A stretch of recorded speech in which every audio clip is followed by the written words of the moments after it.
I'm also finding that work is not suffering, it's better by proxy because I'm getting an outlet, because I'm stepping away. I'm solving problems where I least expect them. Like what I've learned is you can't force creativity into a box.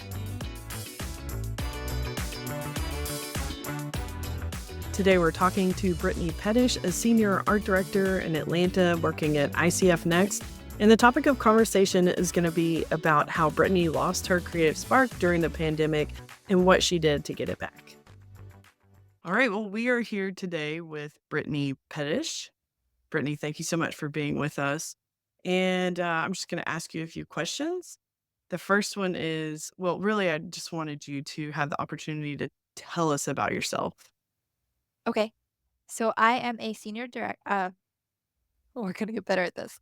I am a senior art director for ICF Next, and I primarily work with the CDC and the NIH. I have been with my company for about 8 years.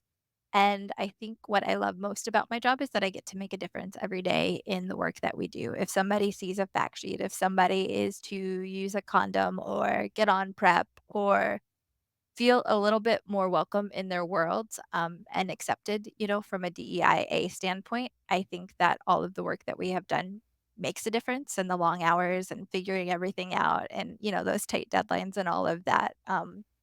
They just make a difference. And so that is what I love about my job.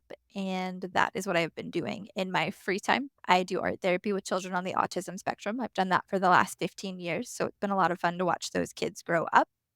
And when I'm not doing that, I am living what I'm calling my yes year. So I'm trying a lot of different creative adventures. I am taking different art classes, learning to bake different things, cook different things. I've tried some woodworking and things that are completely out of my comfort zone.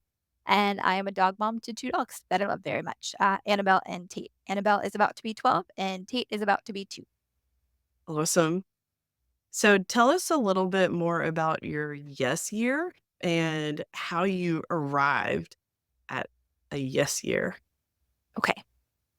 So this is a pretty good story. I was originally having, I guess, no work-life balance. I was working all of the time, not doing a lot of fun things, and then I would say in the pandemic, I basically stopped living, which I think a lot of us did. And so I wasn't a very happy person. I was just no balance, long hours, always answering emails, always available. And so in therapy, what ended up happening is at the beginning of the year in January, my therapist, who I love very dearly, said, "Are we doing this again? Are we having the same year that we've had with the same problems and the same attitude? And is that what we're going to call our lives?" And so she shook me for a moment and kind of stopped me in my tracks. And it was unexpected. And I said, "Well, I didn't think about it like that. I thought we were doing fine." And she's like, "It's fine what you want for your life." And she had encouraged me to find like one activity or two activities outside of the house just to get out. And in my head, I didn't see how that was going to make any difference. I didn't see how that was going to make me feel better. I was just like, I'll appease her. And she had been bringing this up many sessions prior to January, but I just don't think I was receptive and I brushed her off. I'm like, yeah, yeah, yeah, I'll find a community. Yeah, yeah, yeah, I'll try a class. Yeah, yeah, yeah, I'll do that eventually. And so this year in January, when she kind of shook me and stopped me, I was like, maybe I should just find something. And so I think the first thing that I found was a pastel class, and I did a portrait of my dog, Tate. So it was a medium that works similar to how I oil paint, which I liked and I was good at, and then I met people that I actually really enjoyed being around. So it forced me to get out of the house, out of my comfort zone, and then live again, and what I found is I felt better, and the more that I felt better, the more that I wanted to find things to do, so I started looking up all sorts of classes that I could take, like I said, from woodworking, things that I had failed in the past. So, like, I baked French macaroons, or I attempted to bake French macaroons on 4 occasions, and they were cracked or flat or hollow, like anything that could go wrong. So, I signed up for a class to learn basically that everything I was doing wrong. From you have to age your egg whites on the counter overnight, which still seems a little unsafe to me if we're being honest, but apparently it's okay and it makes all the difference. Neapolitan pizza, I made a charcuterie board, I've turned a pen on a ladle, like wood turning. You name it, I've found it. So there's wine tasting that I'm signed up for, wine making that I'm signed up for, mixology, just anything creative that I can think of doing, I have kind of scheduled. I think I'm booked through August. I'm going on an animal safari in July, like, just tons of different things and events to start living life. And what I have found is I have made new friends. I feel better and less burnout. I have a reason to stop work on time every day. The work that my team is doing, I feel like, is more inspired because I'm bringing more of my creative self to it. And everything has benefited. So she was right. And the yes year is probably something that I'm going to turn into a yes life. Do you find that it's a challenge to balance the yes part of everything with all of your other life responsibilities, or is it just so much fun and engaging that you don't even really have a struggle with it? I think initially it was hard to balance, and there was a few things that I had scheduled that I did not go to. I found it easy to fall back in my old ways and say, "We've got a deadline," or "We have something to do, and I can't leave right now." And so there were a few things that I canceled that I haven't had an opportunity to do again, and I kick myself because I'm like, "Who knows how fun that would have been or how inspirational or what story I would have from that thing." So I think after a time or 2 of canceling things, I realized that I really do have to prioritize myself, my mental health, and my needs, and then by proxy, it's been easier, and then the more fun that I am having, the more of a community I am making, the more that I see the work kind of better, in the end products more inspired and just kind of hitting those audiences and what we need, the easier it is to prioritize myself at the end of the day. You talked about this a little bit already, but can you tell us more about how that's affected your professional life and what it was like before versus how it is now? So before, I felt like I was working all the time, and it was hard to see, like, the forest through the trees, I think is the saying, basically. So I couldn't see what was missing in the work that we were producing, be that the strategy, be that the concept, that deeper meaning, that deeper purpose. I think I was just, like, stuck in deadline after deadline and deliverable after deliverable and not having, like, a bigger picture or creative vision in my day-to-day work. And I was striving to hopefully get promoted. I wanted my whole life to be a creative director.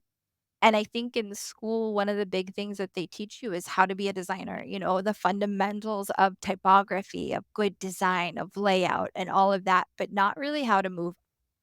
And so to me, that's one of the hardest parts is like, how do you do that authentically for yourself? I'm not pushy. I'm not shovey. I'm not braggadocious. I do things with my head down quietly. I support my team. You know what I'm saying? I'm not threatened by talent. I want to be for others what I wished I had had for myself. And that's so important. And, when you see talent, you nurture it.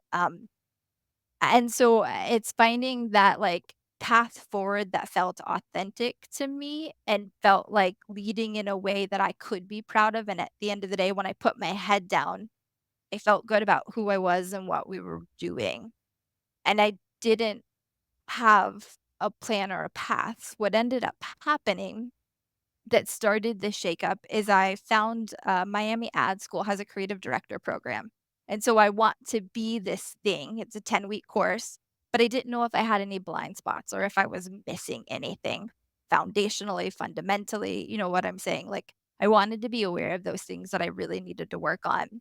And Helene Spivak, is absolutely incredible. She ended up being my mentor, and she was also our, like, class professor. So she would bring these creative leaders every week for 10 weeks, and we would talk about different aspects of what it is like to be a creative director, whether it's reviewing the work or winning the awards or whatever it was. But then I was surrounded by these peers that were all about the same stage of my career, you know what I'm saying? So we're either senior art directors, creative directors, associate creative directors. Some of us are young in our career, some of us have a lot more experience. And so, what was as nice as hearing these like creative titans was hearing from my peers. And sometimes it just was airing out something that you hit, you know what I'm saying? And you can't see your way out or solve the problem. But by voicing it, they're like, well, why don't you just schedule more check ins?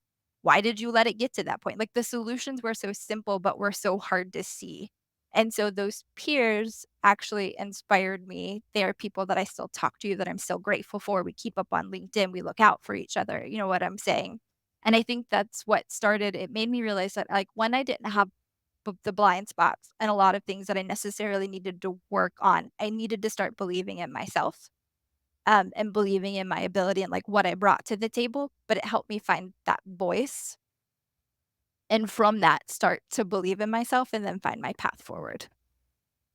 I think it's really important as creative leaders that we don't get stuck in that silo that you're talking about. This like creative silo, it can be very lonely, and people talk about that and they warn us. They say, don't get in the silo and, take care of yourself and all that. But I think it's really easy to kind of fall into that place. And when you're not surrounded by a group of peers necessarily, I think it's a lot easier to fall into that. So I think it's awesome that you found that network of peers that can hold you accountable and give you the feedback that you probably weren't getting before. And I think also like it shows a certain amount of maturity too that you can really embrace that and like recognize the value that's in that, that I think is not um I would say not common.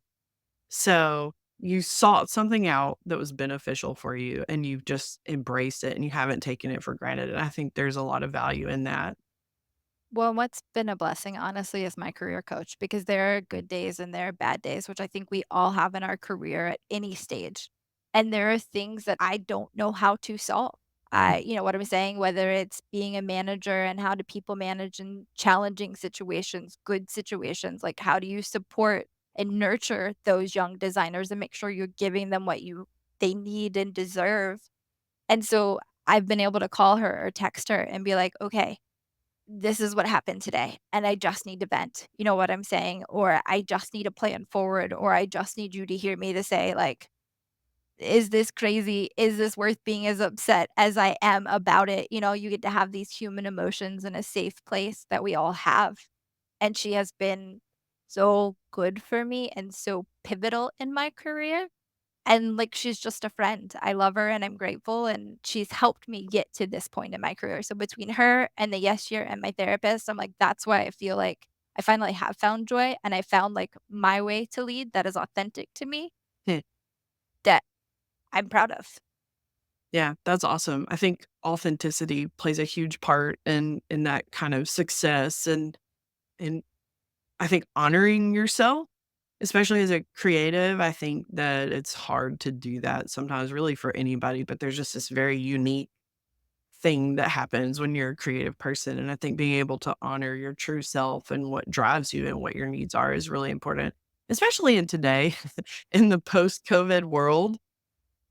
So tell me a little bit about, well, we've talked about this a little bit, but tell me a little bit more about how you nurture your creativity, especially after what you've learned. And I know that you have all these wonderful experiences, but just in general, are there other ways that you fill that creative cup up and ways that you take care of yourself creatively or that you even encourage your individual contributors on your team to do the same?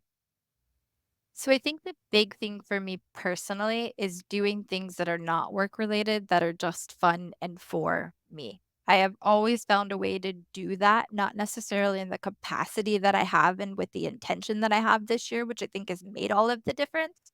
But I've always painted or done something or had like a project going on the side that was truly for me to create and that had no expectations that could go right or wrong or off the rails, you know what I'm saying? I am a bit of a perfectionist in nature. So even if I'm doing a personal project, if it doesn't turn out exactly how I wanted, nobody may ever know that I was working on that thing. You know what I'm saying? I'm like, "Ooh, that one we take to the grave." Essentially. But that is how I've always nurtured myself. This year, it's definitely been more intentional, and I'm making time and making plans and investing money in these classes and the things so that I have the accountability to show up. I'm like, if I paid $20 or $40 or $100 for a class, I'm going to go, and it's harder to let work get in the way of that. And I'm also finding that work is not suffering, it's better by proxy because I'm getting an outlet, because I'm stepping away. I'm solving problems where I least expect them. Like, what I've learned is you can't force creativity into a box. Like, I would schedule an hour for myself, and I'm like, "We are gonna solve and strategize this project," and I have an hour. And then you sit down and nothing happens. You have no ideas. You feel like you're banging your head against a wall, and then I'm more frustrated and I'm an hour behind. And so what I have found is in stepping away on time, in doing something else, I am solving things where I least expect to solve them, which is really exciting. And I also think it's important to keep learning. So I find classes, I find workshops, and that's what I encourage my direct reports to do as well, is to find areas to grow. Find things that you're passionate about. If it's illustration, if you're a really good illustrator, let's hone those skills. You don't have to be finely trained, you know what I'm saying, or have a degree in it to be able to do that work and to make an impact. So find what it is that lights you up and go after it. Hmm. How would you say you balance the goals of the business with the need to be creative as you work towards those goals? So in the government sector, it's very challenging. But I like that challenge. We are limited or have to adhere to 508 compliance. So everything has to have sufficient color contrast. It has to have reading order. It has to be accessible to anybody and everybody. But that's a very particular way to design. And sometimes I think you can see that as a roadblock or like these rails, and you limit yourself by proxy. The government likes to use a lot of words and very particular words. And they say things in a very certain way, and if you don't say them in that way, you don't get through government clearance, and it doesn't see the light of day. It does not matter how creative or, like, wildly inventive the thing that your team has come up with is. So what I have done, I think, is strategically a lot of times backdoor kind of leading and branding and creation. You know what I'm saying? Where we get in and we build trust, where I have a bigger picture in mind for everything that I am creating and doing and where I want things to eventually be. But we don't come in and shove and steamroll. We do it quietly, we do it carefully, we're very strategic, and we do it bit by bit and piece by piece to where, like, they have a brand and they have a look and feel, and they have this strategy that they didn't even know they were going to get or wanted or needed, but I see that importance, and so I build that trust, we do it quietly, and we just do it bit by bit, like bite size by bite size, which is, I think, also the way I've been tackling life is, bit by bit, figuring out kind of who I am and my footing and how I wanna lead and, how I want my team to feel and be and perform and finding a way forward. Yeah, I love that. I think kind of what you're getting at is around relationships with the stakeholders, and I think a lot of our challenge as creative professionals and leaders is how do we manage those relationships in a productive way? And there's not a one size fits all answer.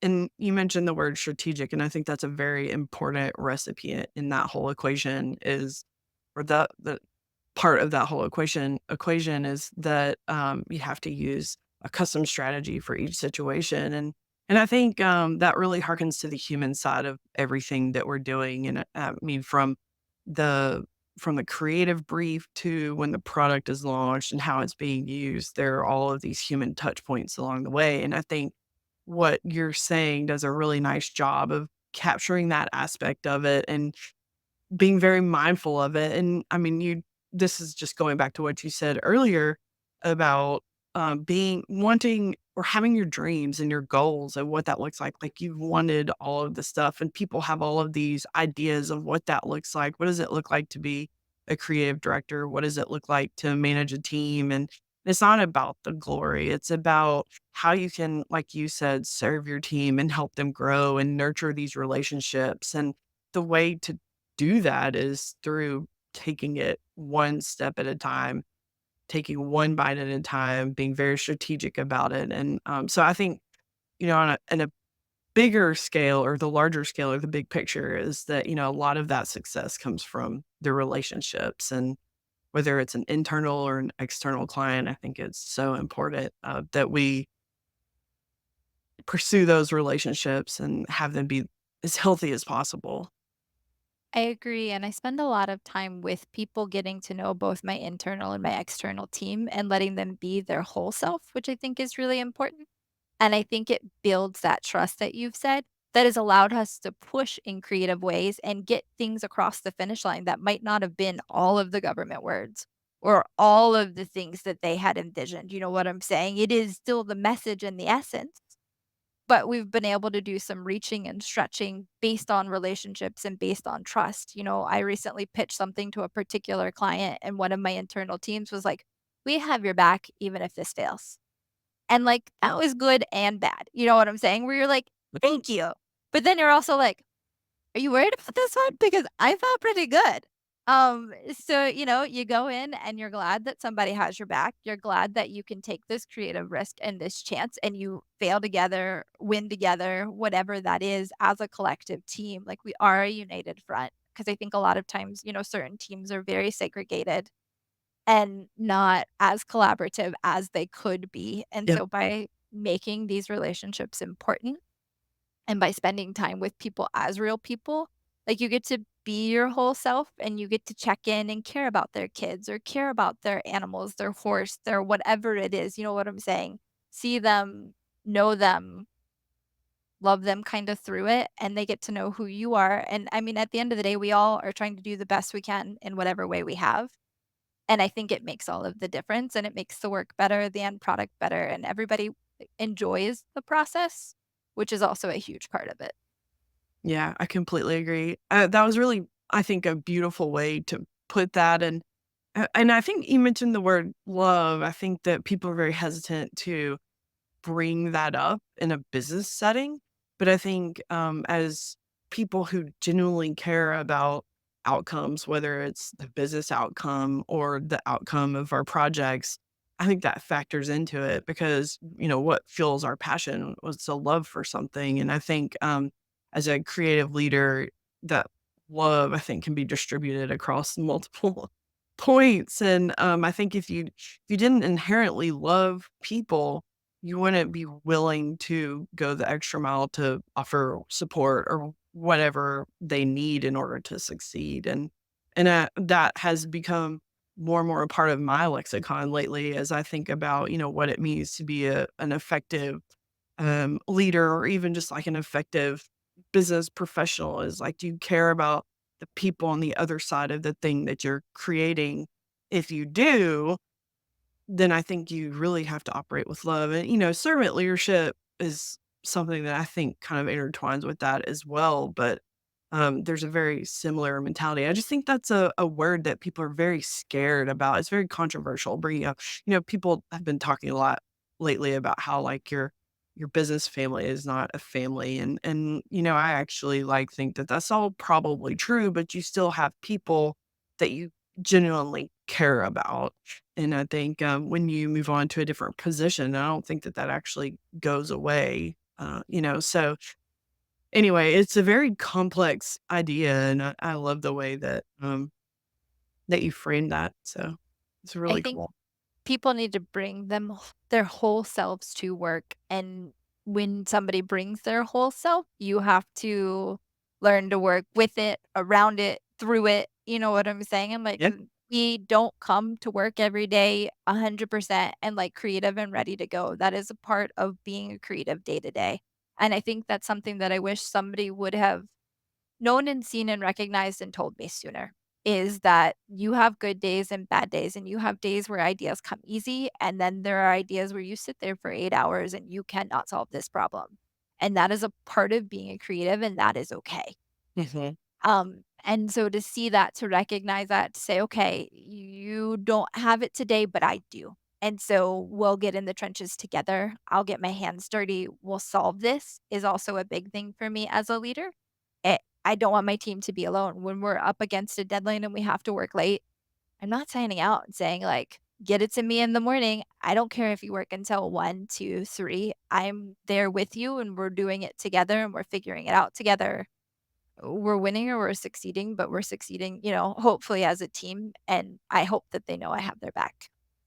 Yeah, I absolutely love that. I know I feel like this has been a common refrain, but I just, feel like, your approach or your mentality about it is just so it's healthy, and it's just such a really, like, nice, refreshing, um, approach to everything, I've certainly been in this situation too where I'm like, "Hey, I know this is a big ask of you, and I'm gonna roll up my sleeves and get in the muck with you and work like that, alongside you." And I think it does a lot to increase the team morale. Somebody's burnout or on the edge of burnout, I think that that really does a lot to get some wind in their sails. The challenge is if you do that enough, then you become burnout too. So how do you balance the need to show your team that you're there with them versus taking care of yourself as well?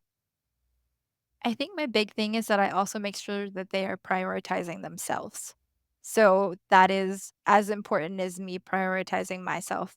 And that means that most of the time we try to sign out on time. We try to move around deadlines and things as much as we are able to hit our business objectives, our client goals, and all of that, but be rational and reasonable about what one person can do in a single day.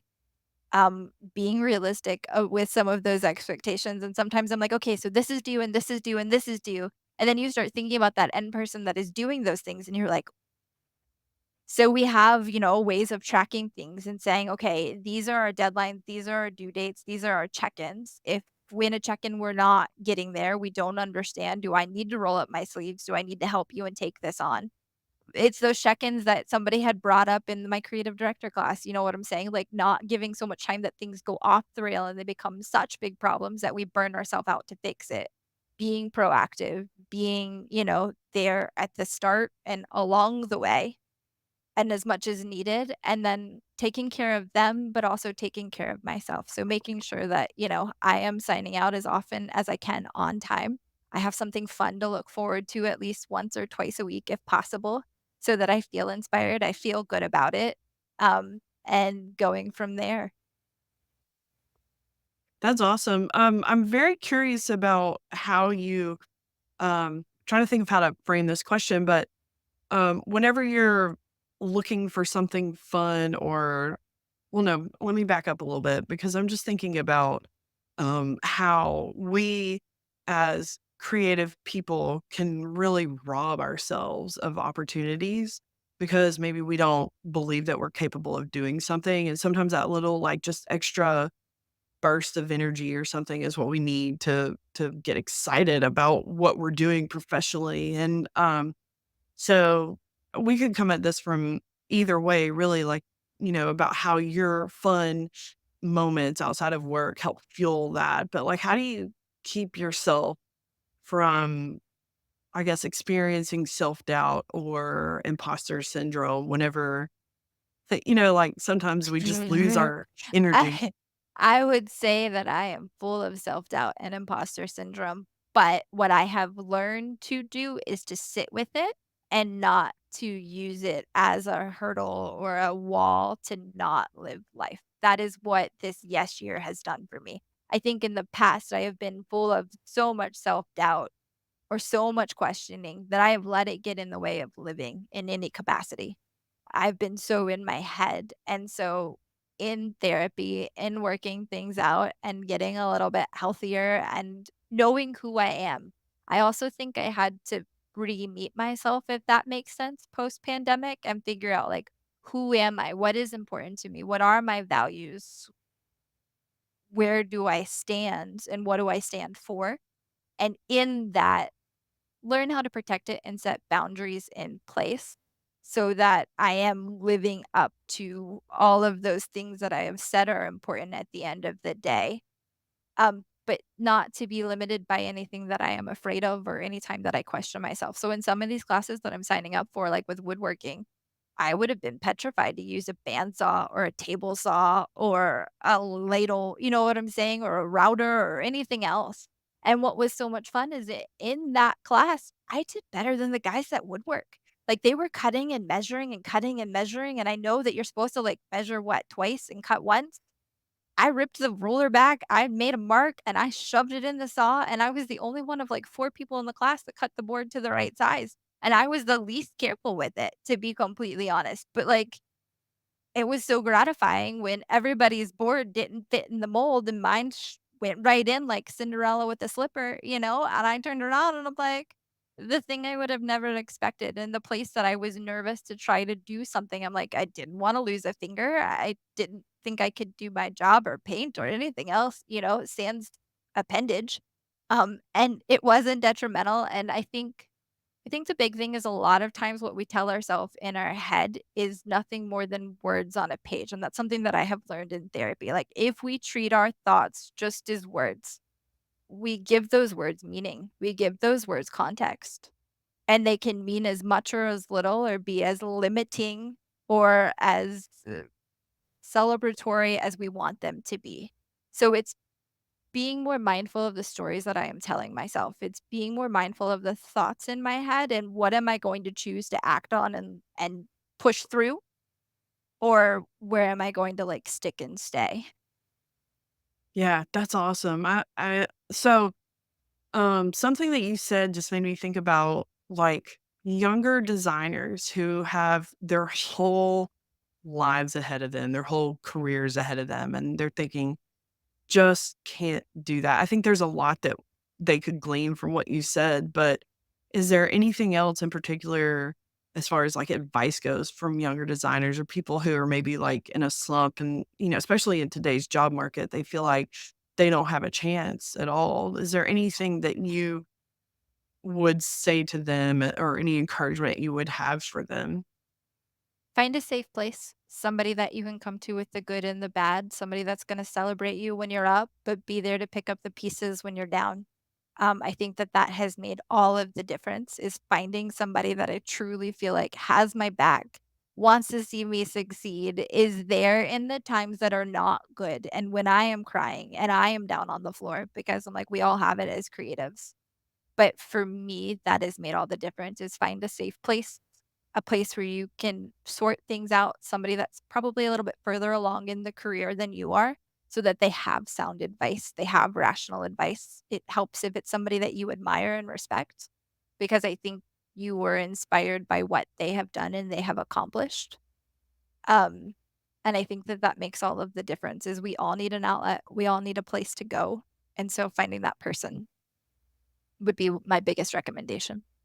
I have heard that if you surround yourself with a team of cheerleaders that believe in you and everything that you do, that'll give you the boost or whatever you need to just keep going. But I love that, like you're saying, there's one person that you can go to that's your safe place that you can guarantee to express yourself however you need to, and they can offer you the encouragement that you need. And I don't always go to that person polished. I don't always go to that person with my thoughts all in a row and this is how I'm feeling and this is why. A lot of times we get to hash it out together and I get to figure out why I'm thinking and feeling that way or why that hurt so bad or that choice got me so, in my feels, for instance. And it's nice to have that person and that place to go to. It makes a difference. Can you describe how in your mind, how you see that you've grown and say like, I'm just going to say the past like 6 years or so, because we're talking about basically like the pre-COVID times, which just sounds like you really lost yourself versus post-COVID time and where you are now and how much, you've put a lot of work and effort into that. Can you just talk about in your mind how you see that progression, like where you were before versus how you are now? Because I think I really want people to be able to see, we've talked about it in a really like narrow scope, I think, but we haven't really talked about how you see yourself in your mind's eye. Like, what makes you proud of how far you've come and stuff like that. So I think pre-COVID, I at one point had a job I wasn't wild about. I was in a relationship that probably wasn't the healthiest for myself. That was pre anything that I was doing. And we didn't know that the world was about to eventually fall apart. And so what ended up happening is that I found this government work. I found a way that I could make a difference and not just sell products. I'm like, there's absolutely nothing wrong with selling a product. And that's a lot of what we do. And that's a lot of still what I'm doing in some way. But I think what I'm doing now is trying to make a difference in the world. So it gave me a purpose. It gave me something that like I could show up. I finally found a job. I think that I felt like I could show up and be my authentic self and make a difference in a way that felt like meaningful and important. And that was like the start of helping me get somewhere. And so by finding that job, I also realized that perhaps the relationship I was in was not the best and did not need to be sustained.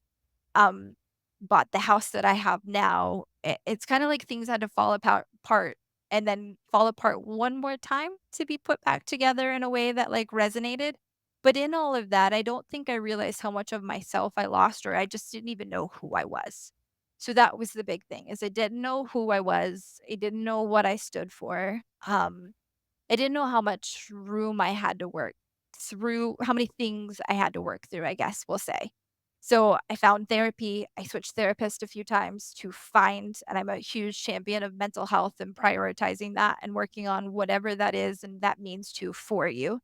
And finding somebody that gets you in that aspect is just as important to me. So I went through 3 therapists before I found the one that I've been with for numerous years, and who I feel like gets me and celebrates me and can connect dots when my head can't connect them and show me how, like, I've gotten through this one thing that is like this. So this thing that I am facing right now, this moment that I am in is not insurmountable. I can work through it with the same goals, drive, outcome of what I've previously done, which is really exciting. So I've worked on getting my head straight. I've worked on figuring out who I am, how I want to lead, and in classes and workshops and finding a mentor, uh, getting that path forward. It's been slow and it's been steady. And I think a lot of that was trying to figure out who I am and what that means to be a creative leader and how to lead in a way that, like we've said over and over, is authentic to myself, that is not pushy and shovey or showy, but celebrates and nurtures. But it's been like things had to fall apart to come back together in this way. I had to find this role with government work. Um, I was originally working for when I started with my company with CDC with HIV for the first 5 years. I got to brand the ending the HIV epidemic and work with the White House in 2019. Like, I was given all of these incredible opportunities. Like, as doors started opening, I felt like as I was moving on the right path, things kept falling into place and making sense and getting better. We lost the contract in the recompete. My company saved me, and now I'm a little bit more diversified with CDC and NIH. And I love that too. I'm like, I didn't know if in government work, like, I could only do CDC work. So I think that I've also been proving to myself that I'm capable of more than I thought I was, and it's helping that self-limiting and that self-doubt that I had formerly had where I'm like, "Well, maybe I'm just a one-trick pony and, like, I'm just really good with the CDC." And I'm like, "No, I get the government world. I get the nuances. I get, the clearances and the process and how things work, and I like working through all of that. I like creating materials that could change a life, that could make a difference, that I'm not telling you how to live. That's not my job, my purpose, or my place. But if you make a safer choice, if you get a vaccine that saves your life, if you get a check and you catch cancer early, if you use a condom and you protect your partner, like, that makes all of the difference. So I'm finally doing work that I'm passionate about. I know myself a little bit better than I ever have before. I'm proud of who I am and how I show up, and when I'm 100%, I like her. And it's been a long road, and I would say, like, the last year has probably been the most pivotal where, like, I was shook and said, like, "Are we just going to have a fine life?" Like, is that at the end of the day, when somebody asks you how you are, do you just wanna say you're fine, and are you good with that? Could you do the rest of your time like that? And realizing that I don't just want to be fine. I don't want to be okay. I want to be able to say that I am good and mean it with authenticity, and I know who I am, and I know what is important, and I'm living for all of that. That's great. And I think that it sounds like you've found your why. And I think that when you can find your why and what drives you or what gives you passion that you can just really narrow your focus down in life. And I think a lot of us spend our time wondering, what is it that we want to do? And some of us stumble into that and we get really lucky, very fortunate. That's what happened to me. I stumbled into an environment where I was like, wow, actually, nurturing my team members is awesome. And I would have done it regardless. But I think, you can also you can pursue it actively and figure out what drives you and then go from there. So it doesn't really matter how you start. I think it's just important being able to discover your why, and that's what will fuel your passion and give you energy and provide you that extra little win in your sales that you need when, perhaps the people that you're supporting don't have that. And I think that's really important to be able to demonstrate that you have found your why, you know what you're passionate about, you know what drives you, you know what gives you energy, you know what fuels your creativity and what helps you get from point A to point B. And I think being able to have that type of mental direction in your life is going to continue to bring you success. And I think that's true for everybody at every stage is like just start thinking about what gives you joy or what fuels your passion and what is that exactly? And sometimes we have to mature into it. It doesn't happen right away. And if that's the case, then I think it's okay to just start exploring things. There's a certain time in your life where I think you can explore things, but I think a little easier. But I think what you showed us is that it doesn't matter. You should just start exploring and then you'll discover your why, and that is what will keep you going. And that's what'll bring you joy and happiness and balance and all of those wonderful things that we've been talking about today. So, I think so that was they, a they, oh, beautiful go way to ahead. summarize. I was gonna say, I think that that was a perfect way to summarize it.